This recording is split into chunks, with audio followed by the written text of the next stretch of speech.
In yesterday's video, we spoke about this secret underground experiment going on in Canada at a place called Snow Lab, where they're attempting to rend the veil, to identify dark matter and bring it into our universe in a way that they can quantify it. Unfortunately, they don't realize what they're doing, or if they have, it's already too late.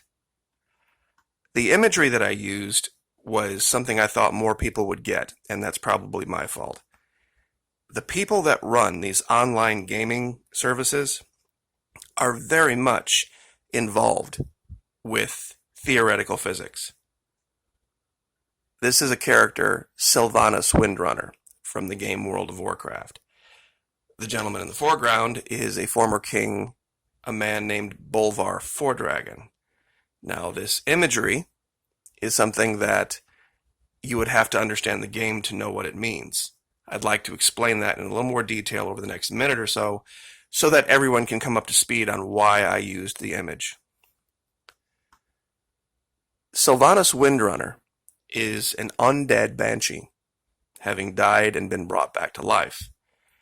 Now leader of this faction in the game called the Horde, she recently confronted this Bolvar Fordragon who had taken a throne in a place called Icecrown Citadel, a place that very much resembles Antarctica in virtually every possible way. A lot of the imagery that we see in the game looks like it came straight out of Antarctica. She confronts the guy, and through the use of a brand new weapon nobody knew that she had, she defeats him pretty handily. It's this arrow with chains, and we know that the arrow represents time. And time is what chains man to the world. All other things exist outside of it. And that's what she's able to do with this man wearing this usurped crown. She removes the crown, and instead of wearing it herself or assuming it for herself, she takes it and rips it apart. She rends the corona, so to speak. And in doing so, she shatters the veil above her in this frozen world. And this is the basis for their new expansion. Now, all of that imagery by itself should wake a lot of people up. How could they have put this together years ago, which is how long this has been out, this trailer? Blizzard Entertainment is the name of the company that runs World of Warcraft. And the place where they are attempting to bring dark matter into our existence is a place called Snow Lab. Now tell me how those two things could possibly be a coincidence. And that this place would just so happen to coincide directly on top of a giant collapsed pentagon that is virtually perfect. And you can look back through the historical record of this image. This pentagon has been setting like this perfect for as long as they've been taking images of this region. It's been here for a long, long time. So that's the explanation of why I used an image from Blizzard, World of Warcraft, Antarctica, and the shattering of the veil to describe what was going on here. So, just wanted to clear that up for everybody. Thank you to everyone who has joined us over on Twitch, by the way. We are there every night for 3, sometimes 4 hours. Recently playing a game called Assassin's Creed Odyssey, and it deals with ancient Greece. I thought I would play a quick clip here from last night. Welcome, Donald. There's a large reward for the mercenary who can collect the wolf's head. So this guy here And I've got no problem is climbing this down that guy's cliff son. after I kick you off that. Sorry about that. That was just my commentary on a lot of the cutscenes. Kills this guy and then has to fight a great many others. It's a very intense game. There's a lot that goes on with it, and it's easy to lose track of time.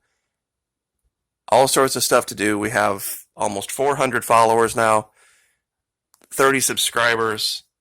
Usually every night there's at least 30 or 40 people in the chat room.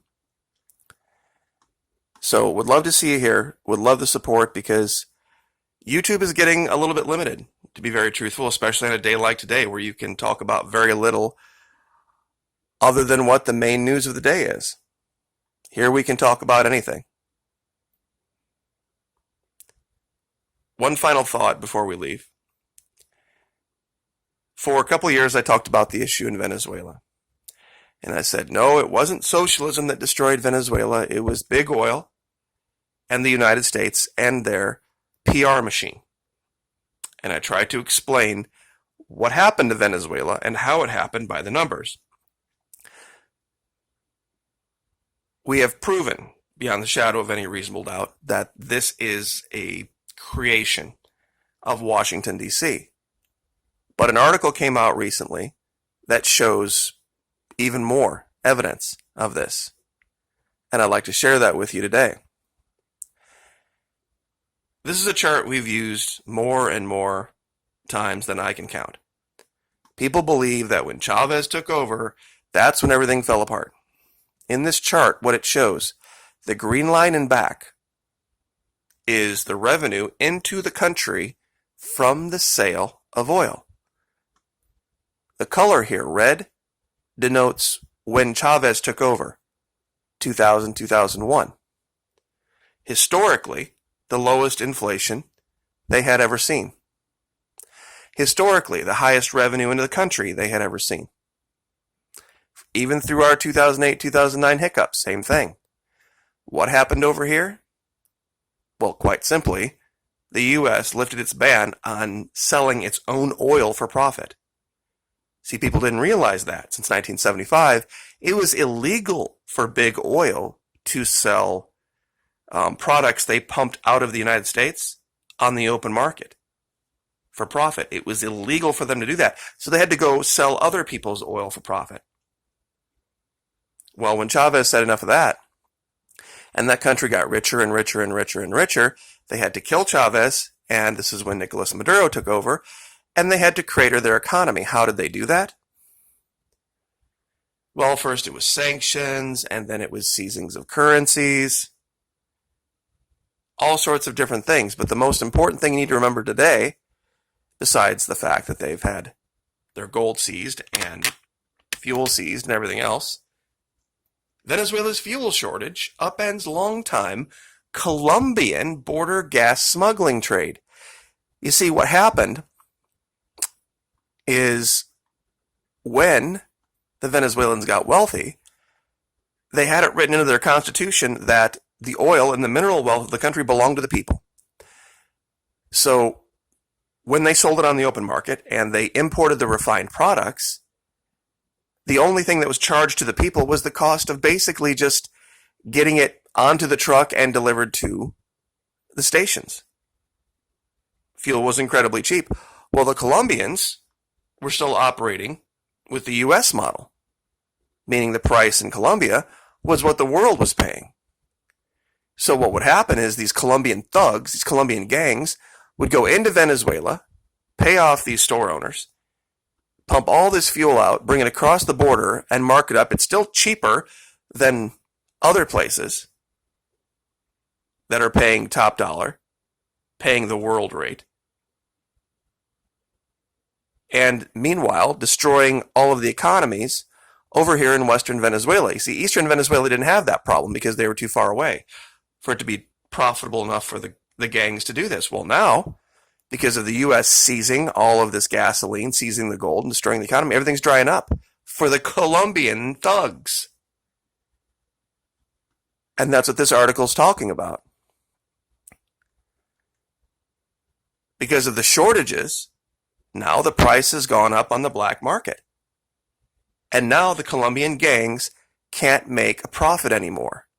And they're still trying to blame Venezuela for this.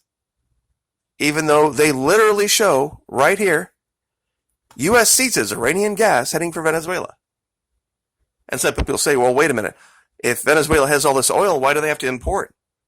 It has to do with the refineries.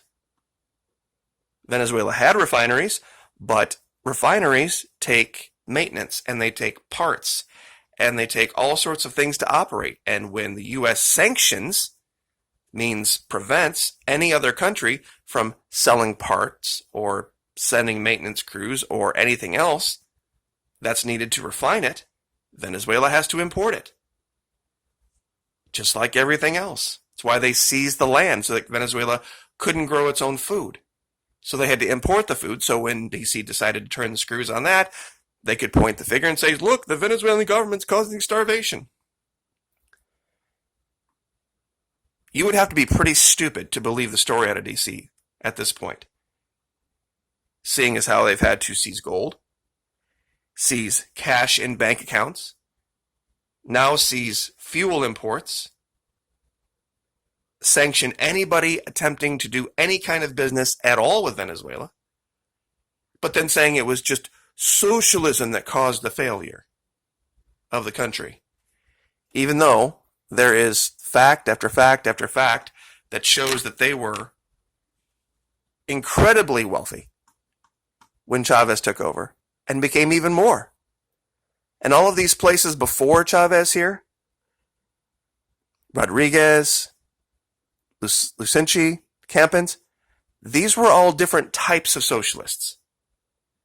Some were more in bed with DC than others.